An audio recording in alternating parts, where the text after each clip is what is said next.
Yeah, hi, we're at Musikmesse 2013 with the guys from Audiofanzine, and we're here to explore the brand new analog Bass Station 2 from Novation. The Bass Station 2 is essentially a reworking in the 21st century of the original Bass Station. The Bass Station is 20 years old in terms of when we originally brought it to market, and it's been one of the most requested products since that time. So we've brought the Bass Station 2 into 2013, and it's fantastic to have it here. So the Bass Station 2 is a totally analog signal path in terms of the oscillators, filters and effects and that sort of thing. But we do have DCO control, and that allows us to do a number of things, including a really neat feature which means that we can store our patches. So we have an analog synth, but we can save our patches in there. Out of the box we're going to have 64 presets pre-programmed into the Bass Station.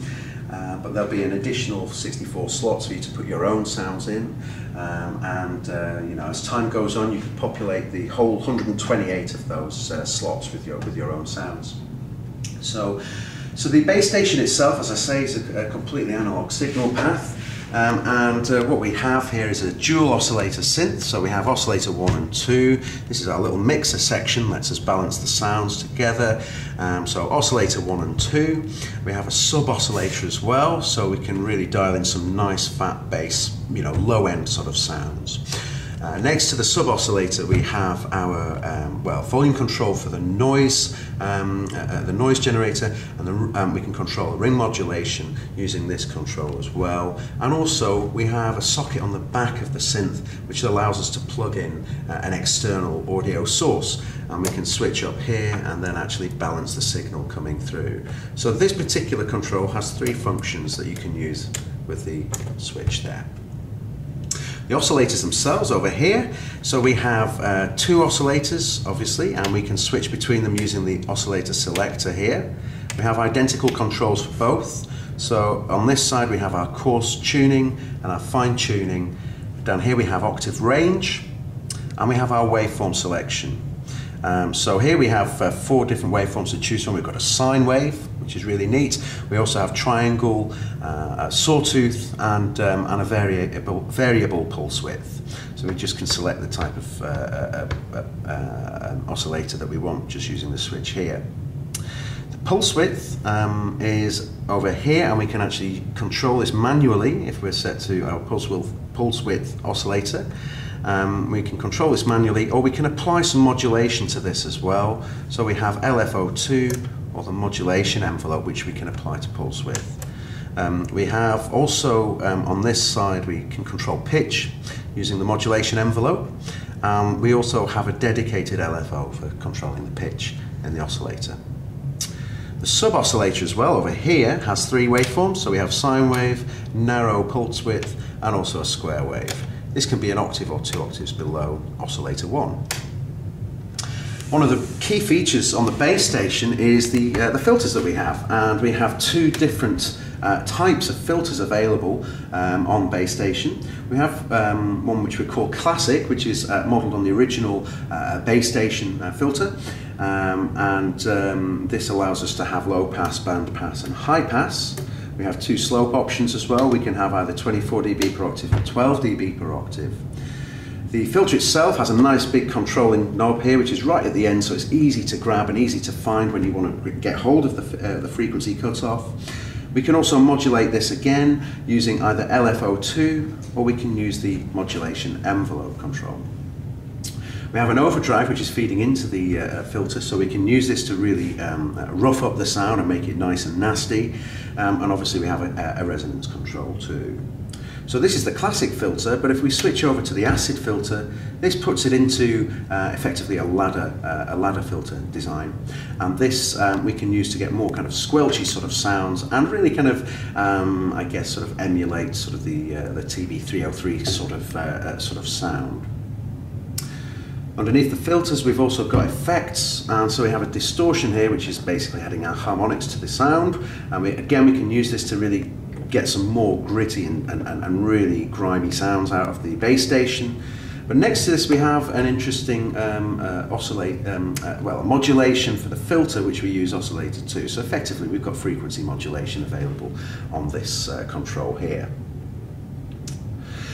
Here we have the envelope section, and we have two envelopes available. We've got the amp envelope and the modulation envelope, and we can control either one or both of them together using the sliders for the attack, decay, sustain, release.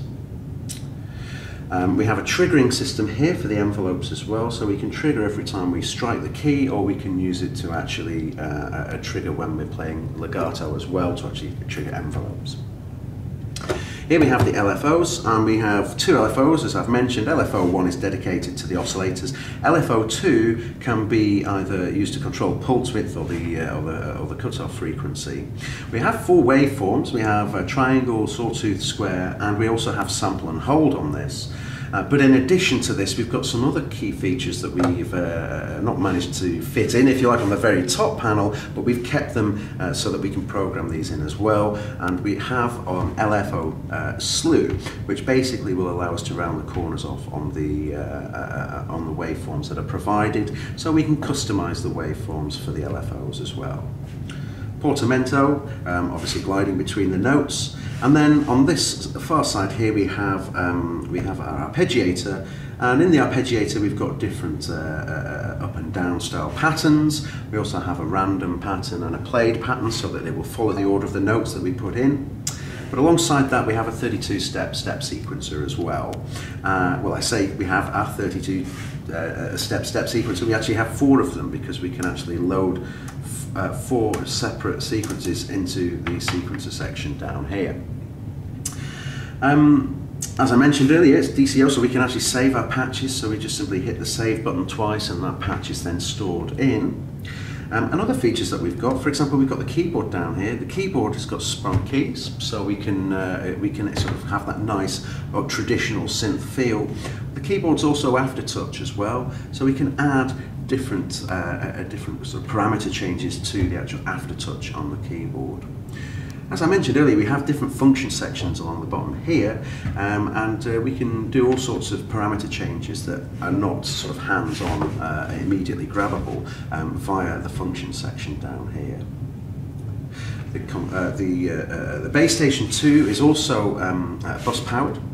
Presently powering this via USB. It will have power supply, of course, but you know, if you're wanting to use this with perhaps with a laptop computer or something like that, we can bus power. The MIDI is transferred over bus power, and another great thing is the fact that all of the encoders on here are CC controllers too. So you know, it would also make a fantastic controller keyboard alongside being an analog synth. We have MIDI, 5-pin DIN MIDI in and out on the back as well, and sustain socket for any sustain pedals that might be. So that's a roundup on the base station 2. As I say, it's modelled on the great original base station, but we've brought this now into the 21st century, and we've added a few more features on there as well. We've given it some new flavours, but the thing sounds great. You know, being completely analog, it really does have a fantastic ring to it when we're playing. So we'll have a listen to some of the preset sounds and maybe just a few of the bits that we can do on the actual base station. And yeah, so let's have a quick listen. So here we have just preset 1.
Okay, so there we have a good listen to the some of the sounds that we've got on the bass station. Fantastic modern take on a classic with our analog signal path and digital control for patch storing. Thanks very much for watching. Cheers.